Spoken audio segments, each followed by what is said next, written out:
మన ప్రాంతంలో నాగుపాము, కట్లపాము, రక్తపింజరి పాములు ముఖ్యంగా ఉన్నాయి. ఇవి విషపూరితాలు.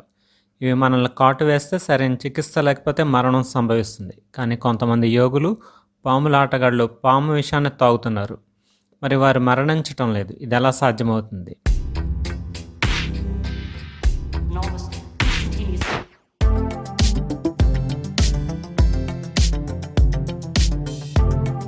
పాము విషం అనేది ప్రాణాంతక మిశ్రమం. ఇందులో వివిధ భాగాలు ఉన్నాయి.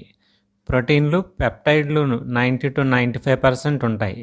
ఇంకా అమైనో యాసిడ్స్, న్యూక్లిక్ యాసిడ్స్, కార్బోహైడ్రేట్లు, లిపిడ్లు, న్యూక్లియోసైడ్లు, అమైన్స్ పాము విషంలో ఉన్నాయి. మనం ముందుగా వెనమ్, పాయిజన్ అనే పదాలకు అర్థాలు తెలుసుకోవాలి. పాము కరవడం ద్వారా మన శరీరంలోనికి ప్రవేశించి మనల్ని చంపగలిగే పదార్థాలను వెనమ్స్ అంటారు. ఇవి శరీరంలోకి, రక్తంలోకి, కండరాల్లోకి చేరితేనే ప్రమాదం. ఈ వెనమ్స్ మన నోటి ద్వారా జీర్ణాశయంలో ప్రవేశించడం వలన మనకు ఎటువంటి ప్రమాదం ఉండదు. మన నోటి ద్వారా స్వీకరించడం వల్ల మన ప్రాణానికి ప్రమాదం సంభవించే పదార్థాలను పాయిజన్స్ అంటారు. కొంతమంది యోగులు, పాముల ఆటగాళ్ళు పాము విషాన్ని తాగుతున్నారు. వాళ్ళు ఆ విషాన్ని తాగటం వల్ల ఆ విషం జీర్ణాశయంలో జీర్ణమైపోతుంది. ప్రాణానికి ఎటువంటి ప్రమాదం ఉండదు. నోట్లో పుండ్లు కానీ, జీర్ణాశయంలో అల్సర్స్ కానీ ఉంటే ప్రమాదం తప్పదు. రేవ్ పార్టీల్లో మత్తు కోసం విషపూరిత పాములను ఉపయోగిస్తున్నారు. రేవ్ పార్టీల్లో అధిక మత్తును పొందడానికి తక్కువ మోతాదులో పాము విషం అనే మాదక ద్రవ్యం కోసం ఎక్కువ మంది ప్రయత్నిస్తున్నారు. ఇది అందుబాటులో ఉన్న ఇతర పార్టీల డ్రగ్ల కంటే శక్తివంతమైనటువంటిది. పాముల స్మగ్లర్లు పాము విషాన్ని మత్తునిచ్చే పౌడర్గా ప్రాసెస్ చేస్తారు. తర్వాత తేలికపాటి ప్రభావం కోసం ఆ పౌడర్ను డ్రింక్స్లో కలుపుతారు.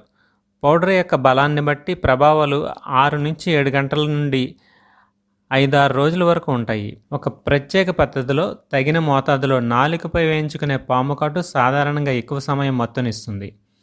పాము విషాన్ని ప్రాసెస్ చేసిన పౌడర్ను K72, K76గా పిలుస్తారు.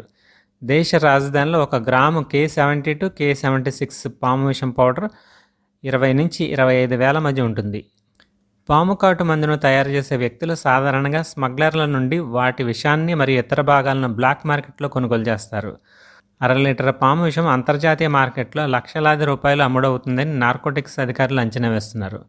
పాము విషానికి బానిసైన వ్యక్తులు కాటుకు గురైన తరువాత విషంలోని న్యూరోటాక్సిన్లు నాడీ వ్యవస్థను లక్ష్యంగా చేసుకుంటాయి. న్యూరో ట్రాన్స్మిషన్ను ప్రభావితం చేస్తాయి. ఇది సెరటోనిన్, బ్రాడీకినిన్ వంటి రసాయనాలు నెమ్మదిగా పనిచేసి మనస్సుపై ప్రభావం చూపుతాయి.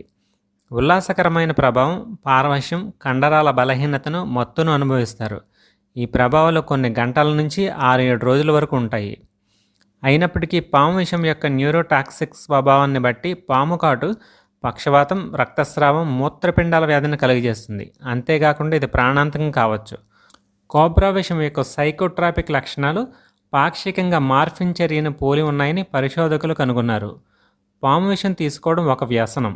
దీన్ని ఓఫిడిజం అని పిలుస్తారు. పాము విషం పాములకు రక్షణ సాధనంగా పనిచేస్తుంది.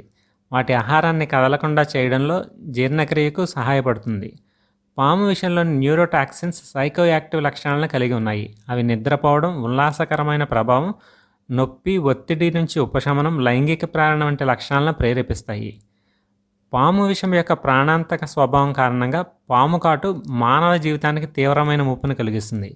అయినప్పటికీ సాంప్రదాయకంగా ఆయుర్వేదం, హోమియోపతి వైద్యంలో కొన్ని ఆరోగ్య పరిస్థితులకు చికిత్స చేయడానికి పాము విషాన్ని ఉపయోగిస్తారు.